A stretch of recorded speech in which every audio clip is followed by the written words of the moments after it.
যখন মানুষ ক্লান্ত হয়ে পড়ে, হাসিটা তখন আর ঠিকমতো আসে না, কথা বলতেও যেন ভার লাগে, আর নিজের কষ্ট কাউকে বোঝানো যায় না।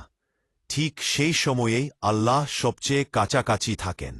যখন সবাই দূরে সরে যায়, আল্লাহ তখন বলেন, আমি আছি।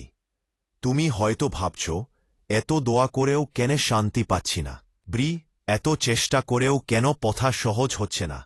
কিন্তু মনে রেখো, আল্লাহ কখনো তোমার দোয়া অবহেলা করেন না। কখনো তিনি সাথে সাথে দেন, কখনো পরে দেওয়ার জন্য জমা রাখেন, আর কখনো এমন কষ্টের মাধ্যমে দেন যেটা তোমাকে ভেঙে না দিয়ে আরও শক্ত করে তোলে। এই পৃথিবীটা বিশ্রামের জায়গা না, এটা একটা পরীক্ষা কেন্দ্র।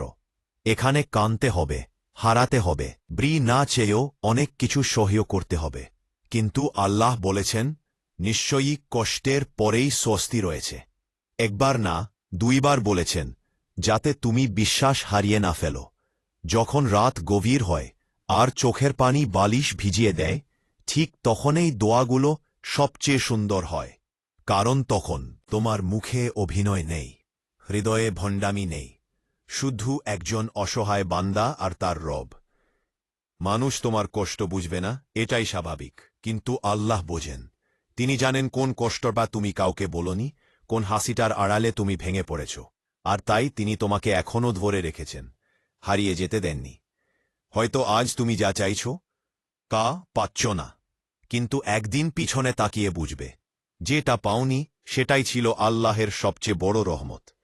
কারণ আল্লাহ শুধু দেন না, তিনি রক্ষা করেন, অদৃশ্য ক্ষতি থেকেও। তাই মন খারাপ হলে, নিজেকে একা মনে হলে, সব দরজা বন্ধ মনে হলে, একটু সিজদায় গিয়ে বলো, হে আল্লাহ, আমি দুর্বল, কিন্তু আপনি তো সবচেয়ে শক্তিশালী। দেখবে, পরিস্থিতি না বদলালেও মনটা বদলে যাবে। পিছনে আল্লাহ তোমাকে ভুলে যাননি, তিনি তোমার কান্না শুনেছেন, সব ধৈর্য গুণে রেখেছেন, আর এমন একটা দিনের প্রস্তুতি নিচ্ছেন যেদিন তুমি বলবে, হে আল্লাহ, এত কষ্ট না হলে এত সুন্দরতা আমি বুঝতাম না। ইনশাআল্লাহ, ইনশাআল্লাহ।